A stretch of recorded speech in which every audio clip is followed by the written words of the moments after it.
Votre société vous donne l'opportunité de faire du télétravail. Vous avez des amis ou des collègues qui font du télétravail tous les jours. Vous vous demandez si c'est fait pour vous. Restez avec nous dans cette vidéo, on vous explique tout.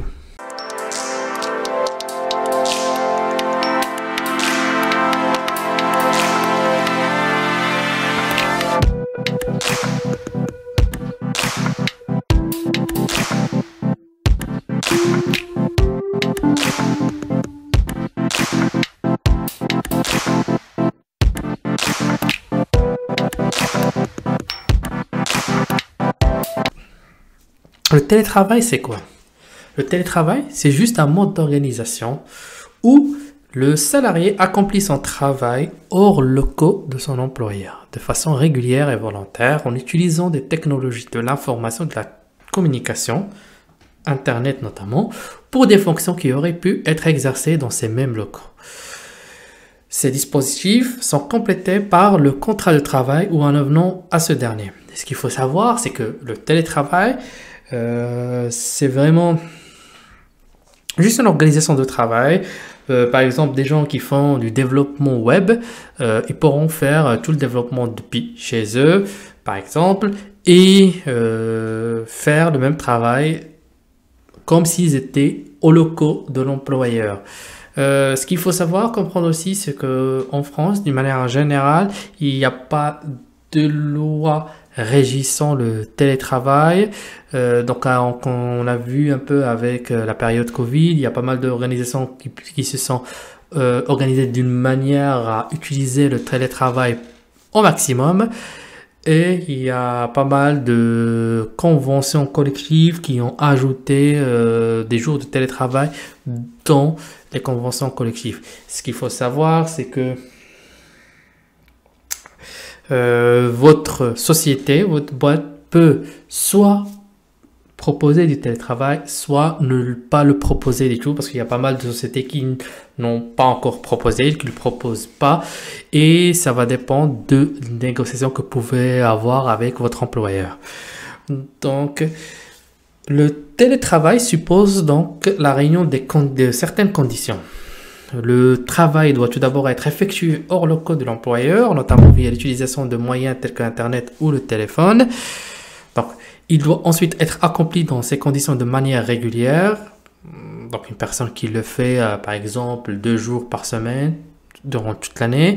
Un travail réalisé occasionnellement au domicile du salarié ne conférant pas le statut de télétravailleur. Donc, admettons que demain, vous travaillez depuis chez vous parce que, pour X raisons, parce que vous avez votre enfant malade, ou etc., ça va pas vous donner un statut de télétravailleur. Pour vraiment être un télétravailleur, il faudrait que, par exemple, chaque lundi de la semaine, ou chaque mardi de la semaine, ou chaque mercredi de la semaine, vous travaillez toujours depuis chez vous.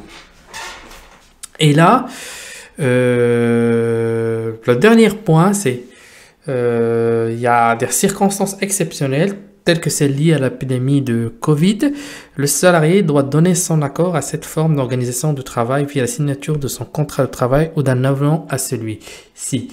Ce qu'il faut savoir qu'en France, on ne peut pas vous imposer le télétravail de manière permanente. Donc on a vu par exemple en période Covid, on pouvait demander aux gens de faire du télétravail parce que c'est une période exceptionnelle, c'est une situation exceptionnelle, mais dans des périodes normales, on va dire, on ne peut pas vous imposer de faire du télétravail. Il faudrait avoir un avenant sur votre contrat de travail si vous n'avez pas de télétravail dans votre contrat de travail ou dans votre convention collective. Donc, et là, il faudrait que vous donniez votre accord. Donc, le télétravail en lui-même, le travail doit juste être accompli en dehors des locaux de l'employeur. Dès que le salarié le fait depuis son domicile ou un autre espace, un café, un coworking ou peu importe, c'est du télétravail, c'est considéré comme du télétravail. Donc il y a les conditions dont on vient de parler. Ce qu'il faut savoir, c'est que le télétravail a beaucoup d'avantages, tant pour l'employeur ou pour le salarié. Donc, pour l'employeur, il va donner pas mal d'avantages, entre autres l'économie des frais de locaux. En admettant qu'une boîte de 1000 personnes, donc de 1000 salariés, et on a par exemple 900 salariés qui font du télétravail, on aura besoin d'un petit local pour 10 personnes. On n'aura pas nécessairement besoin d'un gros bâtiment pour accueillir 1000 personnes. L'autre chose, c'est que ça permet aussi de faire des économies de l'électricité. Donc, comme on peut le comprendre, si vous télétravaillez, donc vous consommez l'électricité chez vous, donc c'est de l'électricité qui est en moins pour l'employeur. Voilà, il y a des employeurs qui aident leurs salariés pour payer par exemple les factures d'internet, des indemnités pour l'électricité. Mais même avec ces indemnités-là, ils font des économies parce que, admettons qu'ils ont un grand bâtiment, ils ont pas mal de couloirs ou de places en commun qu'il faut, où ils ont besoin de mettre des luminaires, où l'électricité va être consommée, on va dire, en plein temps. Et ça fait le fait d'utiliser des télétravail, ça fait des économies pour la boîte. Donc, elle donne aussi accès à un grand pool de talents. Donc, il n'y a pas de contraintes géographiques. En admettant, par exemple, si on prend une société comme Google qui veut attirer les meilleurs développeurs, les meilleurs ingénieurs du monde. Donc, le fait qu'elle recrute dans le monde entier et qu'elle utilise le télétravail massivement, ça lui permet d'avoir pas mal d'ingénieurs, pas mal de développeurs et autres qui peuvent répondre à son besoin, mais qui ne sont pas nécessairement en Amérique ou qui ne sont pas nécessairement dans la Silicon Valley. Donc, admettons qu'il y a un super ingénieur ici en France ou qu'il y a un ingénieur, super ingénieur en Inde ou peu importe dans le monde et Google veut l'attirer. Donc, si son travail il est télétravaillable et Google lui donne, par exemple, l'opportunité de faire du télétravail, Google, elle a gagné parce que elle a pu attirer le talent qu'elle veut et ne pas avoir cette contrainte géographique. Même par exemple pour les contraintes de visa, etc. Une personne qui va télétravailler, elle peut être apte à télétravailler très rapidement. Elle n'a pas de contraintes de visa, de voyage, etc., etc., etc. Donc, c'est un grand avantage pour les sociétés. L'autre grand avantage, c'est la productivité. À dire, ce qu'il faut comprendre, c'est que quand on est sur site, on perd beaucoup de temps dans des réunions inutiles, des échanges inutiles qui font pas avancer nécessairement le projet sur lequel on travaille. On comprend bien que c'est des échanges qui sont importants pour la personne, socialement, etc. Mais en termes de productivité, ces échanges-là, c'est une perte de temps, on va dire. Et ce temps-là, quand on est en télétravail, il est plus utilisé pour faire vraiment du travail, vraiment faire du travail et pas, par exemple, d'échanges essentiels. Et on va voir ça par la suite. Quand on parlera des avantages et inconvénients côté employé. Il y a pas mal de choses à dire sur ce côté-là. Donc là, on a vu quelques avantages pour l'employeur. Là, passons côté employé, côté salarié. Et on verra c'est quoi les avantages que le salarié peut avoir. Tout d'abord, il y a pas mal d'économies de temps, notamment celui passé dans les transports publics. En admettant, par exemple, une personne qui passe 1 heure dans les transports publics le matin, 1 heure l'après-midi, ou une demi-heure le matin, une demi-heure l'après-midi, etc. Donc, ce temps, il est gagné. Et ce temps-là, vous le gagnez pour faire, par exemple, ce que vous voulez. Vous pouvez, par exemple, faire un peu de la grasse matinée le matin, ou travailler sur votre projet personnel, le passer avec vos enfants si vous avez des enfants. Ce temps-là, c'est vraiment du temps gagné. Vous faites aussi des économies sur les dépenses en transport et en restaurant parce que quand vous êtes chez vous, vous allez acheter, vous allez faire vos courses de toute façon. Donc, et là, vous allez être, entre guillemets, contraint de faire un peu de cuisine, ce qui vous aidera à faire des économies par rapport au restaurant. Pour côté transport, donc vous n'utilisez pas le transport, soit les transports en commun, soit votre voiture, votre moto, etc. Donc, vous économisez cet argent-là. Et on sait là maintenant dans ces temps difficiles où le prix du gasoil a vraiment augmenté, le prix de l'essence a vraiment augmenté. Donc on comprend bien que ces économies-là, elles sont très très intéressantes pour les gens. Donc ça nous donne aussi une meilleure gestion de temps de travail. Donc par exemple, à part le temps de réunion, si vous avez une réunion chaque jour à, je sais pas, à 9h, 10h ou peu importe, donc à part ce temps-là, le reste du temps, vous pouvez l'utiliser à votre guise. En admettant par exemple que vous avez fait votre réunion, après vous avez pris une pause, vous avez fait quelque chose dans votre maison, donc vous pouvez rattraper ce temps par exemple l'après-midi où voilà, vous commencez très tôt et commencez à faire tout, préparer tout votre travail, machin, et là, vous avez que le temps des réunions à faire parce que voilà, il y a d'autres personnes aussi qui vont le faire. Il faut être présent et là, ça vous donne cette flexibilité de gestion de temps. Je noterai quand même, il faut faire très attention parce que pas toutes les boîtes elles donnent la flexibilité de gérer votre temps. Il y a des boîtes qui impose par exemple d'être devant votre ordinateur entre telle heure jusqu'à telle heure, par exemple entre 9h midi 14h 17h par exemple, ou entre 9h 18h, ça va dépendre des boîtes, ça va dépendre de votre temps de travail. Mais il y a des boîtes qui laissent cette flexibilité aux gens, qui sont plus orientés, on va dire, objectifs. Donc, tant que vous faites vos objectifs, ils s'en foutent un peu comment vous gérez votre temps chez vous. Et il y a des boîtes qui sont orientées temps de travail, qui vont aller jusqu'au flicage des gens pour savoir combien de temps ils ont passé sur telle application ou telle application. Donc, il y a une plus grande autonomie dans la gestion des tâches. Donc, on vous donne vos tâches de la journée. Par exemple, admettons que vous êtes un testeur. Donc, c'est ce qu'on fait ici dans la qualité logicielle. On parle plus sur les testeurs. Donc, et vous avez plusieurs tâches. Vous devez tester la fonctionnalité 1, la fonctionnalité 2, la fonctionnalité 3, la fonctionnalité 4. Donc, les fonctionnalités sont indépendantes l'une de l'autre. Là, par exemple, vous choisissez de commencer avec une fonctionnalité 4 parce que vous pensez pouvoir passer moins de temps sur cette fonctionnalité, et la fonctionnalité 1 par exemple, elle va vous prendre et va vous bouffer plus de temps.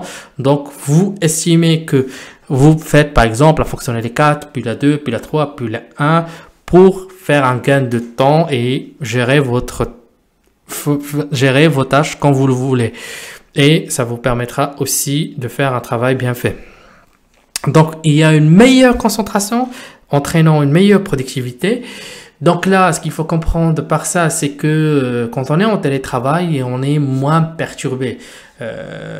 Donc ça va dépendre bien sûr du contexte. Si vous avez votre enfant à côté de vous, donc vous serez plus perturbé bien sûr. Mais si vous travaillez dans un endroit où il n'y a pas de perturbation, vous avez votre bureau, vous êtes à l'aise et il n'y a pas de gens qui vont venir vous perturber, vos enfants, votre femme, votre mari, etc., etc. Donc votre famille d'une manière générale, vous serez plus productif parce que vous aurez plus de temps de concentration. Donc vous prenez une tâche, vous vous concentrez sur cette tâche et vous allez le finir. Vous allez commencer à chercher d'autres tâches quand vous allez le finir. Donc vous allez vous concentrer un peu plus longtemps. Tandis que sur site, on a pas mal de temps d'échange avec nos collègues pour X raisons. Il y a un collègue qui veut faire une pause qui vient vous voir, ou un collègue qui a une question sur un sujet qui viendra vous voir. Si vous êtes en télétravail, il peut toujours vous demander des questions, mais les questions sont en retard. C'est pas des questions en live tout de suite comme ça. Il vient vous voir, il vous interrompt et vous devez lui répondre, mais c'est une question qui va poser par chat ou par vos outils de communication. Et là, vous lui répondez quand vous aurez fini, ou vous prenez une pause par exemple, vous allez voir que quelqu'un vous a sollicité et là, vous pouvez lui répondre. Donc, il y a une meilleure flexibilité de gestion entre vie privée et vie professionnelle. Je vais faire un grand astérix sur ce point-là. C'est comme pour la meilleure gestion du temps de travail. Donc, il y a des boîtes qui sont assez flexibles, qui sont orientées, comme j'ai dit tout à l'heure, objectifs. Il y a des boîtes qui sont orientées, genre, il faut faire tant d'heures de travail. Donc, si vous êtes dans une boîte qui permet cette flexibilité. Donc, potentiellement, si vous êtes une personne qui aimait travailler la nuit, vous allez travailler la nuit, vous allez faire toutes les tâches que vous allez atteindre vos objectifs et là, ça vous permettra, par exemple, dans la journée, d'être plus présent avec vos enfants ou autres. Donc, le télétravail, il n'a pas que des points positifs, hein, il a des points négatifs aussi, hein. On voit bien qu'il a pas mal d'avantages qui peuvent améliorer le quotidien des télétravailleurs, sauf qu'il y a beaucoup d'inconvénients aussi. Et ces inconvénients, pour moi, ils sont de deux types. Il y a des inconvénients d'ordre global et des inconvénients d'ordre personnel. Donc les inconvénients d'ordre global, pour moi, c'est des inconvénients qui vont impacter monsieur tout le monde. Donc peu importe ta personnalité ou peu importe ton caractère, etc. Ces inconvénients vont t'impacter d'une manière ou d'une autre. Donc ces inconvénients sont, par exemple, vous avez le même environnement de travail et de vie privée. Par exemple, si vous avez votre bureau, vous partez pas dans un espace de coworking et vous travaillez depuis chez vous et vous avez votre bureau chez vous, donc il y a un peu de mélange entre la vie privée et l'environnement de travail. Il y a parfois le débordement du temps de travail sur la vie privée. Donc, vous savez, par exemple, si vous êtes sur site, vous savez que vous travaillez, admettons, de 9h à 17h. Donc, à 17h, vous vous barrez, quoi. Donc, vous avez fait votre travail et vous partez. Là, c'est pas aussi simple que ça. Si parfois, vous êtes dans une réunion, par exemple, qui a commencé à 16h, et cette réunion, elle déborde, et par exemple, vous vous trouvez à 17h30, vous n'avez pas encore fini, 18h, vous n'avez pas encore fini. Bien sûr, on parle des gens qui n'ont pas des contraintes d'aller chercher leurs enfants ou autres, ou des rendez-vous, etc. Donc, potentiellement, ça peut qu'il y ait un débordement du temps de travail sur votre vie privée. Donc, vous aurez aussi la sensation, ça c'est pour tout le monde aussi, la sensation de louper des opportunités. La problématique ici, c'est que les gens qui sont sur site, ils auront un peu plus d'informations vu qu'il y a beaucoup de gossiping dans les entreprises. Donc, vous aurez l'impression qu'ils auront plus d'informations sur un sujet X ou Y et vous aurez cette sensation de louper des opportunités. Il y a la sédentarité aussi. C'est un point important. Il faut faire attention de ne pas tomber dans la sédentarité quand on fait du télétravail. L'autre type d'inconvénients est d'ordre vraiment personnel qui vont impacter plus ou moins certaines personnes, mais pas d'autres. Donc, il n'y a pas de routine. La routine, par là, ce qu'on veut dire, c'est que vous levez matin, vous prenez votre voiture, vous allez au site, vous faites ça. Après, vous sortez et potentiellement, vous partez avec vos collègues dans un café, dans un bar et après, vous rentrez chez vous. Donc ça, c'est une routine et les gens, par exemple, qui partent sur site, ils ont, entre guillemets, la même routine chaque jour. En télétravail, vous n'avez pas nécessairement cette routine parce que voilà, vous vous réveillez, vous allez vous laver, prendre votre petit déjeuner ou vous allez prendre votre petit déjeuner devant votre ordinateur. Donc, on peut considérer ça comme une routine, mais vous comprenez bien que c'est pas la même chose que faire pas mal de choses. Donc, pas mal de choses, admettons que voilà, vous faites du sport avec vos collègues, etc. Donc, il y a pas mal de choses qui vont se faire dans votre vie ou votre journée quand vous allez sur site qui seront pas nécessairement dans votre travail en tant que télétravailleur. Et là, ça peut impacter certaines personnes. Et ce sentiment-là donne aussi un sentiment d'isolement, que la personne est isolée du monde, qu'elle a plus de lien social avec l'entreprise. Il y a des personnes, par exemple, qui aiment faire du télétravail. Par exemple, il y a pas mal, si vous cherchez sur Internet, vous allez par exemple trouver des nomades du web, donc des gens qui télétravaillent un peu partout dans le monde, qui font des voyages, etc. Il y a des développeurs qui sont introvertis, qui aiment travailler dans leur coin, isolés un peu du monde. Donc c'est vraiment, ces sentiments-là est vraiment... et il peut être vraiment pesant pour certaines personnes, mais il ne va pas impacter toute la population parce que les gens ils sont un peu différents. Il y a le stress lié aux objectifs. Donc si vous travaillez dans une boîte qui travaille par objectif, donc vous avez pas mal d'avantages, la flexibilité, de gestion du temps, l'autonomie, etc., etc. Sauf que il faut atteindre ces objectifs et vos patrons ils vont parfois vous stresser pour atteindre ces objectifs. Et en admettant qu'aujourd'hui vous devriez développer une feature, admettons, et le projet il est en retard, il attend le développement de cette feature, il y a les managers, ils vont vous presser pour faire ces objectifs-là, et puisque vous êtes en télétravail, ils peuvent vous presser plus parce que potentiellement ils se disent dans leur tête non mais la personne est en télétravail, potentiellement elle fait pas son job ou je sais pas quoi, mais c'est des situations qui sont réelles et qui arrivent, que les gens qui sont en télétravail peuvent ressentir le stress lié aux objectifs d'une manière générale, plus que les gens qui sont sur site. Donc il y a le manque de contact humain. Encore une fois ici, c'est un inconvénient qui peut impacter certaines personnes plus que d'autres. Il y a des personnes que potentiellement ils ont une vie entre guillemets en dehors de l'entreprise. Il y a des gens, par exemple, moi que je connais, qui ont fait 13 ans de boîte, 14 ans de boîte et 20 ans de boîte, et qui, leur vie, entre guillemets, leurs amis, on va dire, ils sont à peu près majoritairement dans la boîte où ils travaillent. Ils ont connu leurs amis dans des lycées, dans des universités, ils ont étudié ensemble, puis ils ont intégré ensemble la même boîte et tout leur cercle d'amis, il est là-bas dans la boîte. Donc pour eux, aller sur site, travailler pour la boîte, c'est comme si on peut dire leur petit bébé, c'est une deuxième maison pour eux. Et par exemple, ce type de personnes, s'ils font beaucoup du télétravail, ils vont avoir ce sentiment de manque de contact, de ce lien qui s'est rompu, qui s'est rompu avec l'entreprise, avec leurs amis, donc ce lien social qui est coupé, quoi. Et encore une fois, ça va dépendre des personnes, ça va dépendre des contextes. Par exemple, une personne qui est introvertie, potentiellement, elle n'a pas besoin beaucoup plus de contact qu'elle a dans sa vie normale en télétravaillant. Il y a d'autres personnes qui sont extroverties, qui ont besoin de plus de contact, d'aller voir les gens, etc. Et là, c'est pour ça, pour moi, c'est un inconvénient d'ordre personnel. Il y a vraiment un autre inconvénient, c'est la mauvaise gestion du temps. La mauvaise gestion du temps ici, c'est vraiment personnel à chacun. Il y a des personnes qui savent faire une bonne gestion de leur temps, d'autres personnes qui savent pas le faire.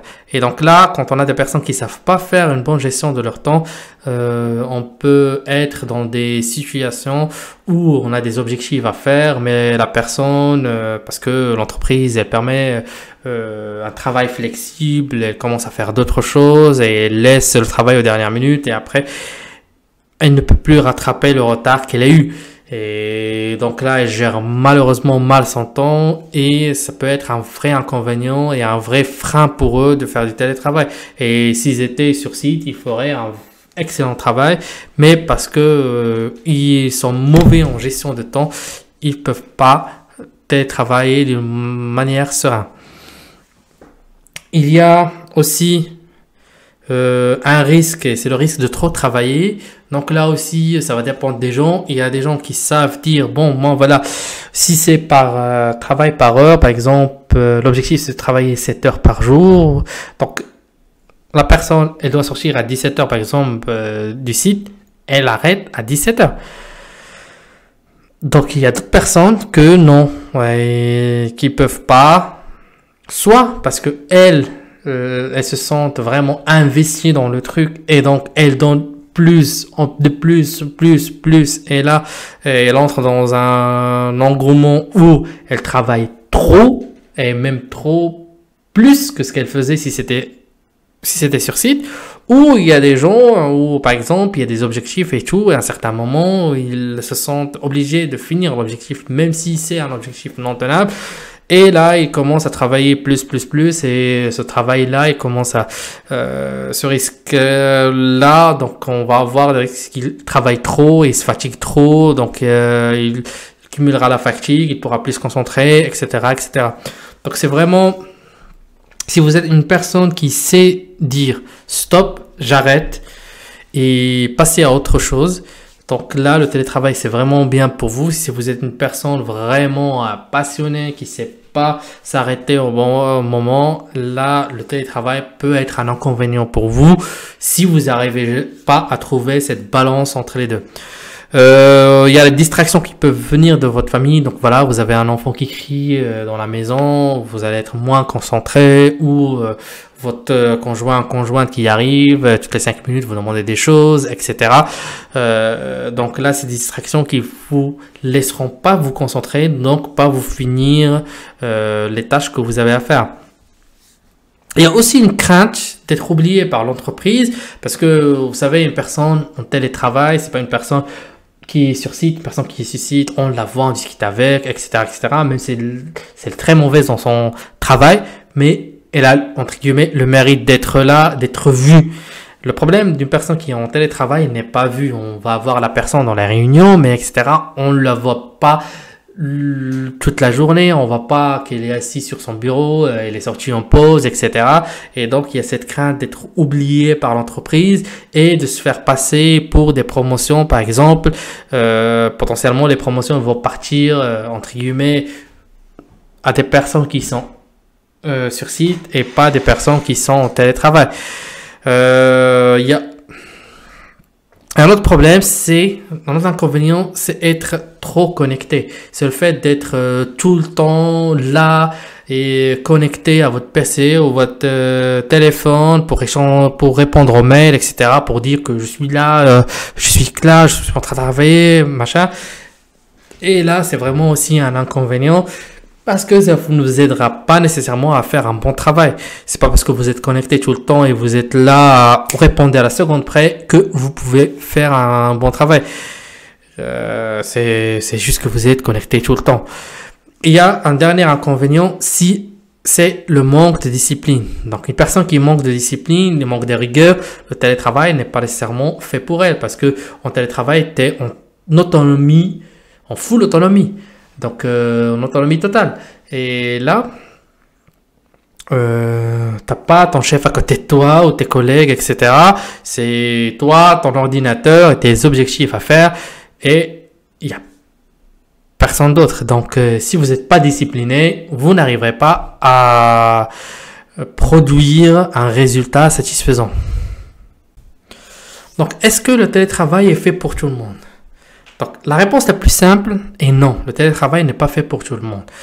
Comme on a vu, il y a pas mal de problématiques de télétravail, et les plus grandes, c'est l'isolement que peut sentir quelques personnes, vu qu'ils ont perdu le lien social avec leurs collègues et l'entreprise. Autre chose qu'on n'a pas encore mentionné, c'est qu'en certaines boîtes, le télétravail n'est pas souhaitable à faire, même si c'est possible et c'est autorisé.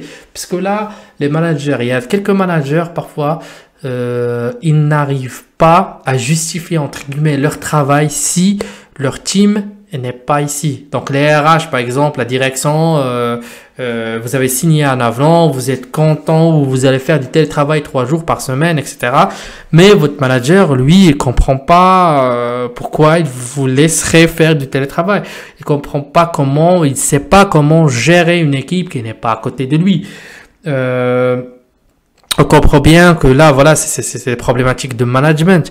Mais bon, quand vous savez, c'est votre manager, donc il pourra vous faire, il pourra vous zapper quand il y a des promotions, etc. et faire passer des gens qui ne sont pas en télétravail malheureusement. Et vous laissez dans votre coin, toi qui es en télétravail, et le reste, il avancera entre guillemets sans toi. Parce que voilà, il sait pas comment vous gérez, il veut justifier le fait qu'il est là et on va dire il est mauvais dans son job. Et c'est pour cela que ça vous impacte vous. Mais voilà, c'est la réalité de la chose, c'est la vraie vie. On n'est pas ici dans le rêve, on vous dit la réalité, on vous explique c'est quoi les problématiques que vous pouvez rencontrer. Heureusement que cette pratique n'est pas vraiment généralisée, elle existe et elle pénalise vraiment les gens qui veulent faire du télétravail mais ne peuvent pas pour ne pas perdre l'évolution de la carrière.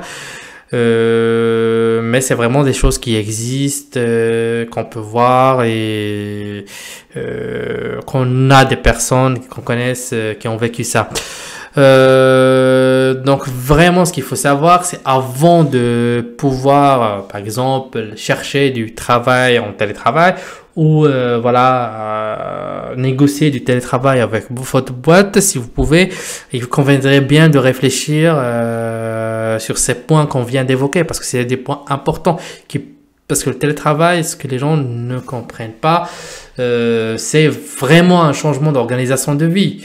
Il y a pas mal d'avantages, mais il y a des inconvénients aussi. Et si on voit, par exemple, il y a des gens qui, eux, ils veulent télétravailler, mais par exemple, ils veulent pas faire des full remote. Par exemple, ils veulent pas faire du télétravail total.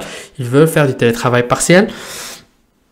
Donc, ils télétravaillent 2-3 jours par semaine et qui viennent sur site les 2 autres jours ou les 3 autres jours. Il y a des personnes qui veulent faire du télétravail total, il y a des personnes qui ne veulent pas. Moi, je connais pas mal de gens qui veulent pas faire du télétravail parce qu'ils n'arrivent pas à se concentrer, parce qu'ils n'arrivent pas à atteindre leurs objectifs et ils ont un manque de discipline. Donc, eux, ils le savent et ils ont l'honnêteté et de le dire et de dire moi, je veux pas télétravailler parce que je sais pas le faire. Donc vraiment le télétravail est une méthode d'organisation. Cette organisation commence vraiment à se développer pour les gens qui veulent faire du télétravail. Il y a pas mal de pays qui sont assez développés dans ce domaine-là, par exemple les États-Unis, mais ça se développe aussi en Europe et on avance bien dans ce domaine-là. Donc il y a pas mal de jobs qu'on peut trouver pour des testeurs, donc ce qu'on fait ici dans la qualité logicielle, qui peuvent être télétravaillables. En plus, comme on peut voir, il y a pas mal de sites web qui sortent, de marketplace, de choses où on peut vraiment télétravailler, faire des tests, par exemple de l'automatisation des tests, faire des tests manuels depuis chez nous, etc. Donc c'est vraiment une opportunité pour les gens qui ont pris la décision en connaissance des choses, qui savent le contexte. Là, par cette vidéo, ils comprennent là maintenant le contexte, ils comprennent qu'il y a bien des inconvénients, ils comprennent qu'il y a bien un impact et qui pourront prendre une décision en connaissance de cause. Une dernière chose dont on n'a pas parlé, c'est que on a pu voir, par exemple, dans les grandes entreprises américaines, Google, Apple, Microsoft, etc., que par exemple les gens qui ont un salaire, on va dire, je vais juste dire des salaires exemples qui sont bidons, hein, c'est pas des salaires réels, mais juste pour que j'explique mieux. Donc, admettons qu'un développeur a 100 000 euros de salaire annuel, donc qu'il vit à Paris, là il était sur site, là il est content, il vient de négocier du télétravail, il va faire des full remote, etc. Il y a pas mal de boîtes, par exemple on l'a vu dans les boîtes américaines, que si vous partez vivre, par exemple il vivait à Paris, il part vivre, je sais pas, dans une petite commune en Bourgogne-Franche-Comté ou autre, etc. Donc dans une petite commune où il va où c'est loin, par exemple de l'Île-de-France, c'est que c'est pourrait que les boîtes ils vont lui faire par exemple 20 000 euros de moins sur son salaire, ils vont lui donner que 80 000. Et ça, c'est déjà arrivé, on le sait. Les boîtes, par exemple, les gens qui veulent télétravailler de loin, les boîtes, ils commencent à dire non, non, mais votre salaire est trop élevé, entre guillemets, pour là où vous vivez, on va vous diminuer votre salaire. Donc, il faut savoir ce point-là. On n'a pas trop de cas ici, trop de cas que je connais ici en France. Potentiellement, il y en a, je sais pas dire, mais je sais bien, par exemple, dans des ECN, si vous changez de région, par exemple, si vous partez de Paris vers Strasbourg, ils vont vous demander de faire 20% moins de salaire. Ça, c'était avant, quand tous les gens travaillaient sur site. Donc, mais pour le côté télétravail, puisque c'était pas assez développé, ça commence à être de plus en plus développé. J'ai pas encore rencontré des gens pour me raconter ça, mais on sait que ça existe. On sait que ça existe. Autre chose qu'il faut savoir, et vraiment un point très très important, si par exemple vous avez l'opportunité de faire du télétravail, et vous allez déménager à 500 km de là où vous travaillez. Il faut faire très très très attention parce que votre déménagement, même si c'est vraiment votre souhait personnel et c'est vraiment votre vie privée, votre déménagement peut vous coûter votre poste. Parce qu'il faut vraiment être sûr que votre employeur est d'accord que vous déménagez à 500 km du site. Il y a déjà un cas connu en France d'une personne qui, période Covid, il a déménagé très loin de là où sa boîte est. Il faisait télétravail. La boîte lui a demandé de revenir. Mais la personne, elle voulait pas habiter un peu plus près de la boîte. Et cette personne-là, elle s'est fait licencier. Et elle s'est fait licencier et la cour et la justice a dit que le licenciement était valide parce que le fait d'être trop loin de l'entreprise nuit à l'activité, quoi. Donc il faut comprendre vraiment cet aspect-là, que si vous étiez sur site et vous voulez faire du full remote, il faut vraiment être d'accord avec votre boîte, qu'ils sont bien d'accord. Par exemple, admettons que vous voulez faire le tour du monde en télétravaillant, qu'ils sont bien d'accord que vous voyagez avec leur équipement et tout, etc. Ou que si vous voulez habiter très loin, qu'ils sont bien d'accord. Pour les boîtes qui font déjà du télétravail total pour la plupart du personnel, ça pose pas nécessairement de problème. Il y a pas mal de boîtes qui font, par exemple, dans le domaine, je vais donner des exemples, dans le domaine des finances, que vous pouvez avoir la RH dans la Pologne, les développeurs un peu éparpillés dans le monde, donc quelques-uns dans les USA, quelques-uns dans l'Inde, quelques-uns en Europe. Vous pouvez avoir des testeurs un peu partout dans le monde. Donc, ce genre de boîte, ils n'ont pas de problème avec ça. Eux, ce qu'ils cherchent, c'est juste le talent. C'est tout ce qui compte, c'est le talent. Sauf que, on va dire des boîtes un peu plus traditionnelles. Il faut vraiment faire attention à ce point-là. On n'a pas discuté, mais il faut comprendre que ça peut nuire aussi à votre carrière, à votre emploi. Donc, merci à vous de nous avoir suivis dans cette vidéo. On espère qu'on vous a donné pas mal d'informations intéressantes. Si vous avez trouvé la vidéo intéressante, merci de nous laisser un like. N'oubliez pas de vous abonner, de visiter notre site web et à la prochaine vidéo.